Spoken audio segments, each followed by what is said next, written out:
got speed, he's got power. I know he's moving up in weight class, can he carry it?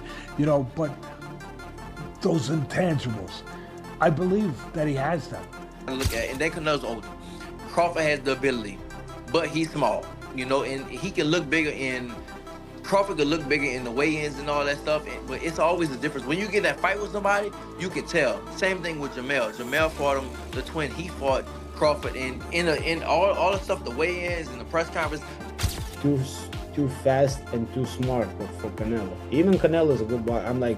I'm not saying like nothing from not taking nothing from Canelo. The Canelo vs. Crawford matchup is being hailed as this year's most significant boxing event, and Teddy Atlas has provided his candid analysis. Atlas maintains that Terence Crawford possesses all the necessary attributes to emerge victorious regardless of weight class distinctions.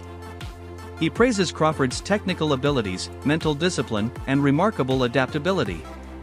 Atlas contends that Canelo Álvarez is no longer the dominant force he once was, suggesting the Mexican superstar has lost the competitive hunger and intensity that defined his prime years. According to Atlas, Álvarez's recent performances demonstrate noticeable decline, and he even characterizes him as overrated when compared to Crawford. For Atlas, Crawford's sharpness and determination make him the probable winner. That the urgency's not there, the fire's not there. At least it wasn't there a week ago. At least I'd say that. It wasn't there a week ago. Maybe it'll be there now. Maybe he's the kind of guy that, and I get it, that at this point in their career, it has to be a big fight to get up. That Canelo can't get up for these fights. He couldn't get up for that fight. All right, if you want to go down that road, go ahead. But my road is still possible. That he got old, that he just doesn't have that fire no more. Oh my God, I'm gonna say this one. That maybe he's a little overrated. I listen. I know he's tremendous.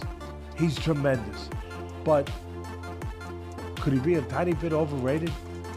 If you look at some of his biggest fights, the fights where you had to be great to win, that you fought great fighters or near great fighters, you know, you could make the argument that he lost the first Triple G.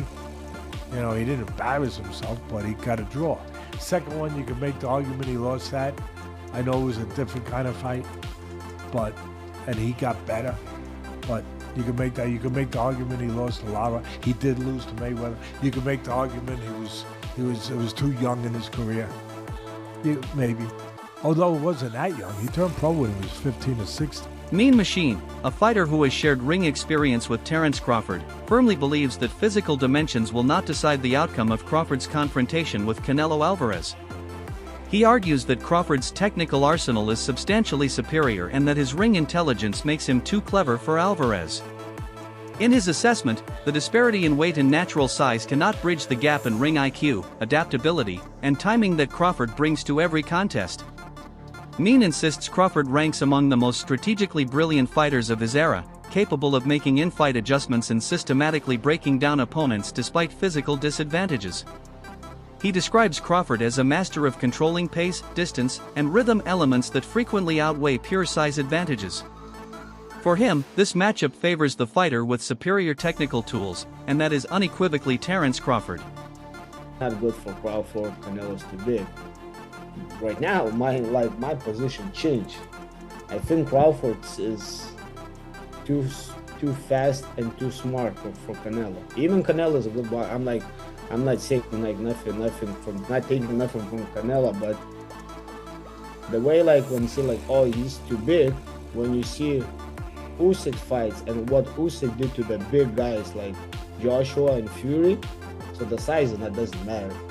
I think the skill level matters, and Crawford, he gained weight, but I think he's gonna be even faster, and his head works good in the ring. He's boxing IQ is just on top. So I would say 50-50, but right now I'm kind of leaning more to Crawford. And that's just because of what you saw Usyk do? It's not like I'm just giving an example, that size doesn't matter in the boxing. When they say Canelo is big and he's fighting 175, 168, and Crawford just moving from 147, 154. So I'm just putting an example that size doesn't matter, and that the fighter makes the fight. I think it's just like that. I see that Crawford's training and that he's big too right now. So he gained weight, but not like, and lots of people gain weight like that, sloppy weight, like I would say like fat, but he gained like, he looked like strong, massively strong. So I think it's gonna be a good one. How did Terence feel physically when you faced him? Like, how is his strength? Because yeah, a lot of people do make the point that Canelo's just maybe too big, too powerful for Crawford. Crawford, I wouldn't say like his punches was like super strong, but his timing and accuracy is what makes them. Mean Machine draws a fascinating parallel between the upcoming Terence Crawford vs. Canelo Álvarez fight and Álvarez's 2013 encounter with Floyd Mayweather. During that period, Álvarez was younger and less experienced, and Mayweather educated him with superior quickness, defensive mastery, and ring generalship. Mean Machine believes Crawford can implement a comparable strategy utilizing movement, precision, and intelligent counter-punching to frustrate Álvarez and neutralize his primary weapons. However, he acknowledges one vital distinction: Álvarez now possesses substantially more experience than he did previously. Through the years, Álvarez has confronted and defeated elite opponents, learned to adapt, and cultivated patience that was absent during the Mayweather bout. But they just throw. And he throws like his calculation for the punches and like timing and aiming to the right spots is just like on another level. Do you think that's going to be the thing that complicates the fight the most for Canelo? I think so, yeah.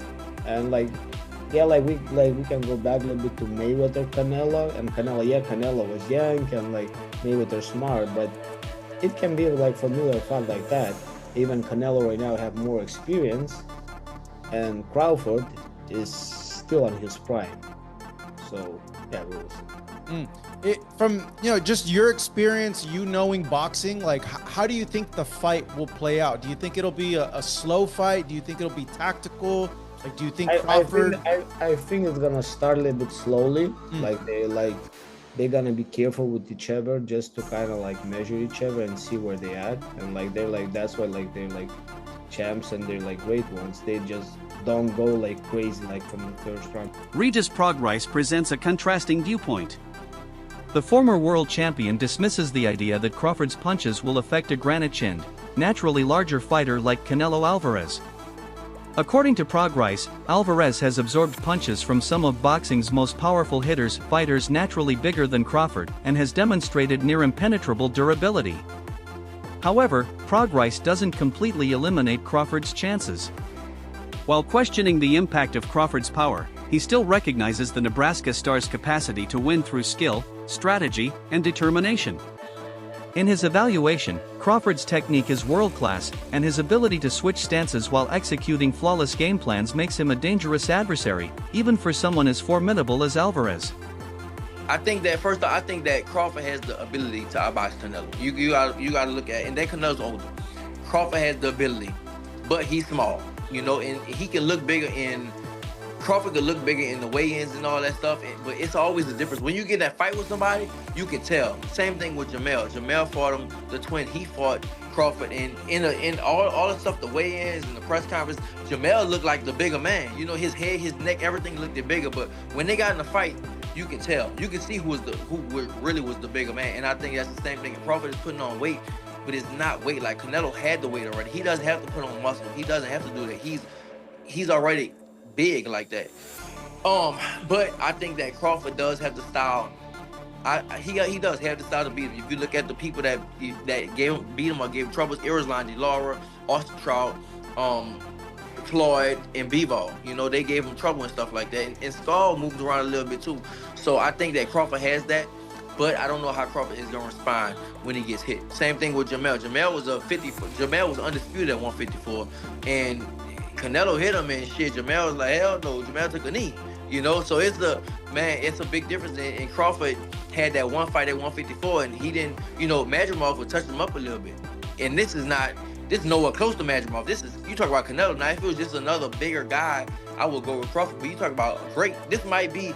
People might kill me for it, but not really. But this might be the best Mexican fighter ever.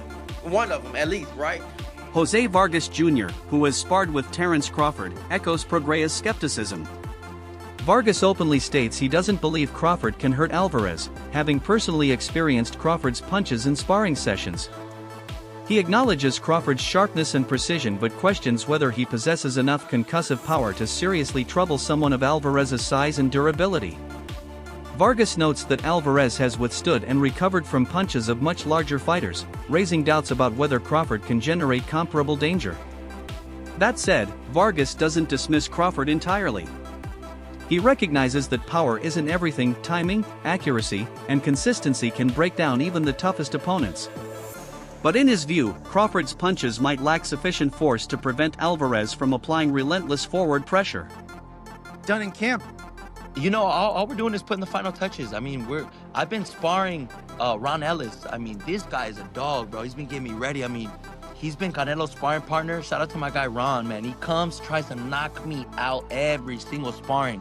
This guy fights at 68, big dude, goes Southpaw, and hits hard. So I know he fought Benavidez. So you know, he's a veteran, and he's doing better in tactics in there, where he's not letting me rest in the clinch. He's making me work every second of every round.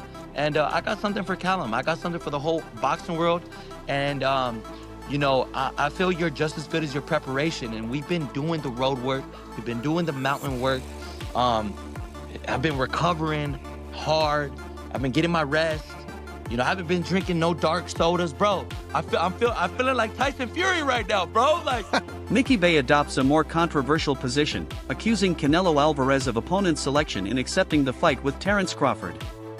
Bay argues that Álvarez has frequently been strategic with his choice of rivals, waiting for optimal timing or size advantages. In this instance, Bay believes Álvarez viewed Crawford as a smaller fighter moving up in weight, creating a physically favorable matchup. Critics within boxing circles have echoed this perspective, suggesting Álvarez is leveraging his size and strength against a naturally lighter opponent. Bay highlights how this narrative has generated backlash, with fans and analysts debating the matchup's fairness. Despite the criticism, Bay acknowledges Crawford is too skilled to be discounted. Even if Álvarez enters as the larger man, Crawford's intelligence and adaptability could still reverse the expected outcome. That size comparison type of a thing to make it seem like it's not a type of cherry pick that he has to go up into this battle. No, he a lot bigger. See, people looking at height. Height don't got nothing to do with weight and where you've been fighting at. Like, Terence put his weight on, so it's a difference. No, Canelo's a lot bigger, like, hands down. Like, just mass, as far as mass. He naturally that thick.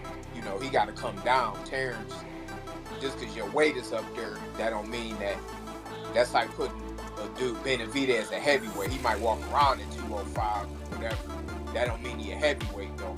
So, Canelo is by far the bigger man. We didn't see him hit dudes 6'3", 6'2" in the arm and hurt him. Like, he didn't hurt Kovalev, light heavyweight. So, I mean, didn't he have a light heavyweight title? Well, when he fought Kovalev? Just period, at light heavyweight. Didn't Canelo win the light? Didn't? Nah, he just Kovalev, that's it. Oh, okay. Well, he might have only fought there a couple times, but the fact that he fought up there, though, and he fought way up in light heavyweight, and he been at super middleweight for a minute, so he the bigger guy for sure. So really, he gotta hurt Crawford, or he got to get his major respect to make Crawford feel like he got to survive.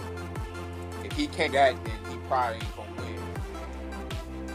Do you feel like you was talking about Crawford, he needs to poke his way out of this fight, right? We've seen that, you know, Crawford's been lined up by lots of fighters. Not Errol Spence, of course, but other fighters that was able to line up with shots that don't necessarily hit like a Canelo. Now, Canelo gonna line you up regardless, right?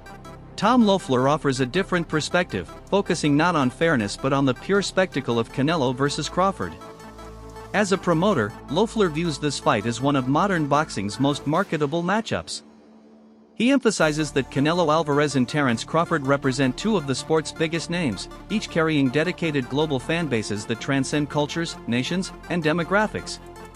Loeffler explains that events of this magnitude extend beyond the ring, capturing mainstream attention and attracting casual audiences who might not typically watch boxing.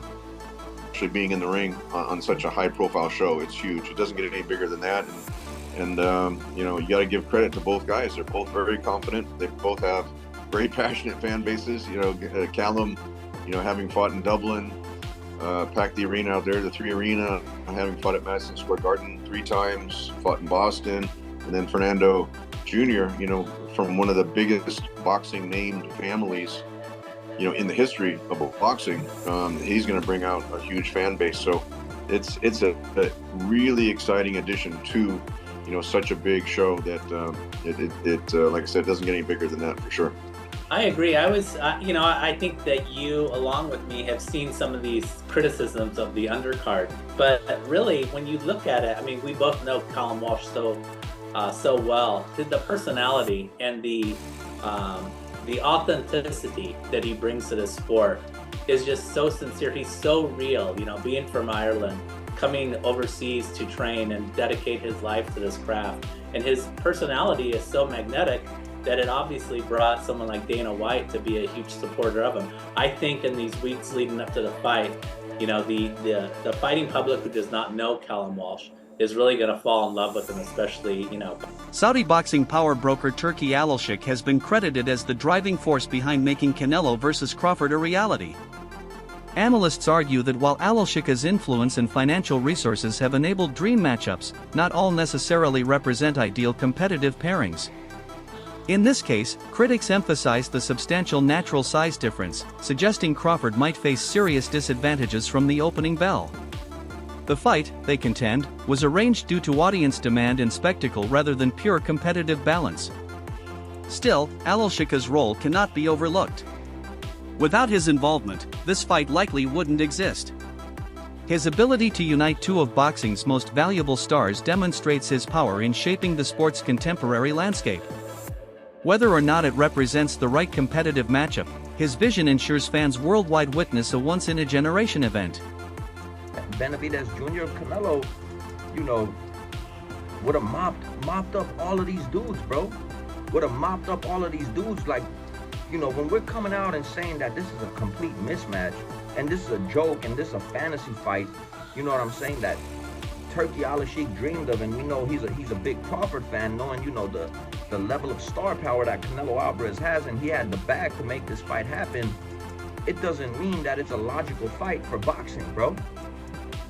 At the end of the day, man, you know, you guys tell me if Terence Crawford would have beat Triple G.